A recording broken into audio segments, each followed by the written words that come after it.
Oh, freedom!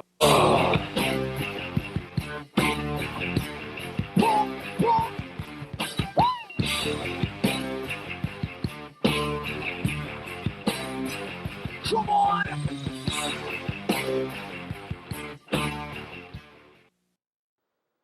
Good morning, Freedom. I'm Daniel Palmerito. And I'm Ryan. You're watching Focus on Freedom. That's right. We have more stories to tell you, more interesting information coming your way. That's right, Ryan. We have more stories about the tardy policy, the new dog tag rule, and the class that isn't getting the attention it should be.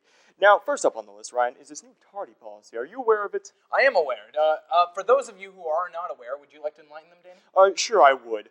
All classes, aside from the classes that begin the day, and I'm, of course, referring to, of course, 5th and 1st period, this rule is sort of qualified, but for classes such as 2, 3, and 4, and 6, 7, and 8, if you're tardy there, regardless of the condition, so long as it is excused, you'll receive a referral. Is that correct? That is correct, sir. And for 1st and 4th period, or 1st and 5th period, my apologies, if you're tardy, you'll have a 3-warning system, which from there will lead to a detention. Yes. So the moral of that story, I just play it safe and get there on time. There's no reason why you really should. Make the proper arrangements and you'll work out fine. Absolutely. There's no reason to be tardy. But in case that was not enough information for a very interesting video to show you, we're going to cut to it. And after that, we're going to show you, we're going to come back and talk to you about a class that is not getting the attention it deserves. So check out this video. Last year, students dealt with the end-of-the-year tardy sweep. This year, it's become a new and permanent tardy policy, and many of our students have fallen victim to the new arrangement and have found themselves in detention or with referrals. Staff and administration have high hopes that this will start having students on time. I'm here at Ben Fish, and today we're talking about the tardy policy. So, Ben, how do you feel about this new policy? I think it's just another example of students being ignorant to their liberties they're being denied, I don't think you should have to come to school. Compulsory education seems contrary to the American ideal to me. If we have kids who want to go to school actually attending it and the kids who don't not, the kids who go to school are just going to have a much greater chance of being really, truly educated. How many students send to the office on a daily basis? Well, it's amazing that I've actually never sent any students down, but they come back angry and they say, I have this detention because of you. And I say, it's not because of me. It's because someone in the office figured out you didn't show up to class on time. But they know I'm not too uptight because I'm always out going to the bathroom getting coffee. So I usually come in when the bell rings. So if they're really late, they usually get hammered anyway. All right. Well, do you feel like the new tardy policy has encouraged students to get on good time? Well, it's interesting. Many years ago, we used to have passing period of 7 minutes. Really? Yeah, 7 minutes. And what was amazing about this is that the teachers voted to reduce it to 5 because at a 7-minute passing period, the students would go out in the quad to hang out. And then we're all late. So I wanted it to be 10 minutes. I voted to have it be longer. And they were like, no, we need 5 minutes. And you know what? I was wrong. They went from 7 to 5 minutes and the tardies went down. Don, who enforces this new policy? Is it you? Actually, it's the teachers. I help with the kids to class on time by letting them know they need to get there. But it's up to the teachers to document the times that they're actually getting to class, walking into class. Okay, cool. And who instated this new policy and why? I'm not sure who stated it, but I know why. Why? You need to be on time. That's the most important part of life. If you, in the real world, when you get out of high school and go into the job world, and you need to be on time. If the job's paying you from 8 to 4, you need to be. So this is a great way to learn how to be on time. So it's not it's not a punishment. It's you're getting yourself ready. It's a preparedness. So does this new policy really work? And does the punishment really fit the crime? We'll let you decide. I'm Ryan Coelho. Back to you guys at the studio. Welcome back. And before we go into the class that isn't getting the attention it should be, I'm here to talk about the new class policy of wearing your identification tag around your neck, commonly referred to by students as the dog tag policy. Do you know what this is about, Ryan? Yes, I do. Recently, there was a horrible fight, a horrible incident, and because of this, because students were coming onto this campus, or people who were not students, were coming onto this campus, and they were, people were unaware, they were not able to tell who was who. They were not able to tell which were students and which did not belong at the school. So now what they're going to have us start doing after the October break is to start wearing our name tags so people can tell, hey, they're a student at this school. Now, what's your opinion on this? Personally, I know many people here at the Freedom High School's campus are polarized over this incident. Teachers probably more in favor of it. Students, they're a little bit more, I would say, against it. But in my personal opinion, yes, they're reluctant to adopt the idea. My personal opinion, I'm really indifferent. I mean, other than this fancy tie which I'm wearing around my neck, I really don't wear anything else around my neck, so I'm ready to adopt this policy. Granted, it may be a little weird at first, but I think we'll all get the hang of it. The video production squad has gone out and done a very compelling article about this new dog tag policy. Watch it now. I mean, we go to public school, not private school. So why are they trying to put like this tiny little uniform on us? That's why we have pockets. That's why we have wallets. We carry the cards. We're not employees at some top secret, place where you have to like identify ourselves. Honestly, I think it's another example of the school being overbearing in its attempt to classify and turn us into little units instead of individuals. Okay, thank you. I'm not sure if it's good or bad yet. It'll help for identifying who's from our school and who's not.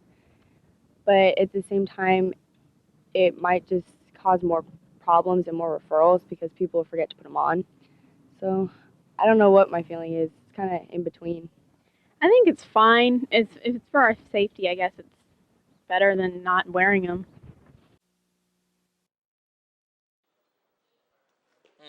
Very, very interesting. Many opinions there. Now, finally, we have come to a very interesting subject, the class that we feel not getting enough attention. That's correct. I'm, of course, referring to ROP Fire Science. I myself have never personally taken the class, nor do I really have any intention to take it. Now, I'm not saying it's a bad class. Personally, it's probably a lovely class. Everybody who takes it really does have the fire that burns inside of them to become firefighters. Now, once again, our Advanced Video Production Squad has gone out and compiled a very compelling interview with those who are in fire science. I think it's personally provocative, and I think you'll enjoy it, and it'll shed more light on this class that burns. Hi, I'm Chris Thompson with Focus on Freedom. Today, we're taking an inside look at fire science. Fires have killed more people than any other natural disaster. Who is the first on the scene? Who is there to help people in need? This is where students take their first steps in becoming a firefighter. Why did you join fire science? I joined the fire science class because for as long as I can remember, I've wanted to be a firefighter. My dream has always been to want to help people and save people out of a burning building. So I'm taking the class currently to get more educated, more background information on the career. What do you learn in this class? You'll learn the processes that it takes to get a job in the fire service. Okay, you're also going to learn CPR and first aid, as well as the IFSTA 4th edition of Firefighting Essentials. We're going to learn the skills and the text that is involved. What do you think of this class? I think it's a great class. I think it's a great opportunity for us, not only to get a good idea of what the fire service is like, but to have some advantages into taking the first step towards getting into the fire service. Students learn the basic skills of firefighting as well as working one-on-one with real firefighters before taking the next step into the firefighting academy. Wow, I gotta say, that fired me up. Well, we've seen the ins and outs of fire science. This is Chris Thompson signing off. See you in the studio.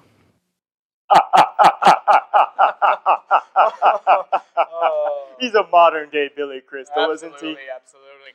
We are fortunate to have Chris on the stage with us. Now we're going on to another very, very interesting class. A class we all enjoy very much. A class we are familiar with. Absolutely. We're, of course, referring to Advanced Video Productions. Yes. The beautiful class that has brought you such compelling shows as this, Focus on Freedom, and many other fascinating and provocative videos. Now, what really goes on in Advanced Video Productions? What are the nuances that occur? It's not pixies that make this show run, is it? Absolutely not, sir. Nor leprechauns either. Nothing mystic. Danny and I, we recorded some information, some behind-the-scenes footage, just for you.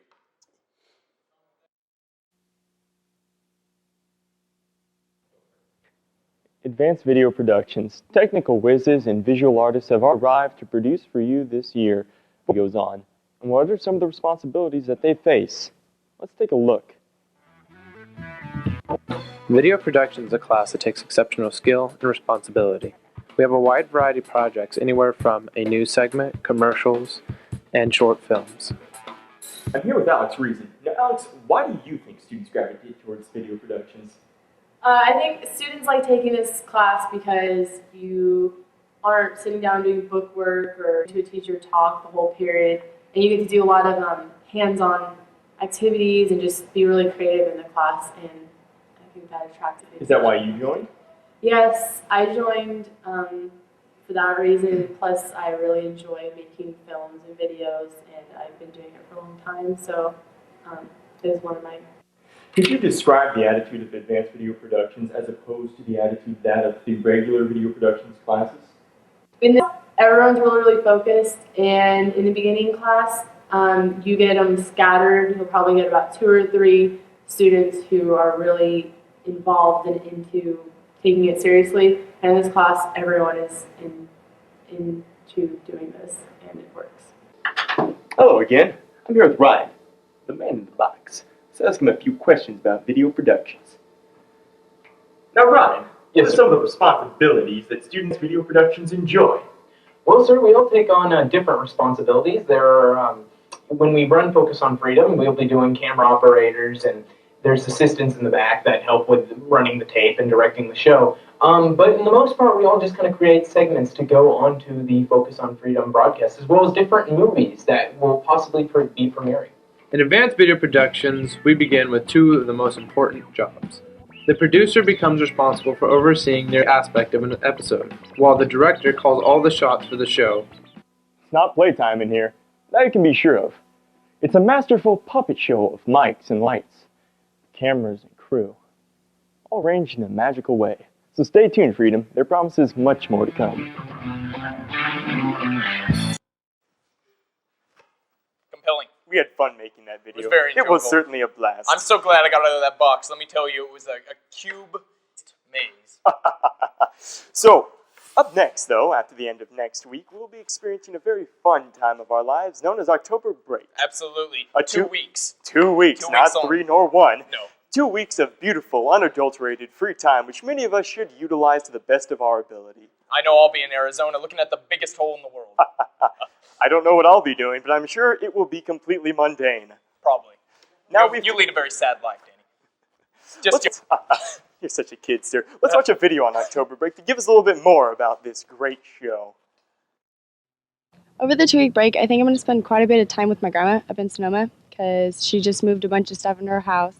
So I'm going to help her move it around, and I'm going to help her pull out her garden because they're adding on to their house. Well, since I'm on the football team, I'll have practice, double days, it depends what Harwick wants from us, but nothing.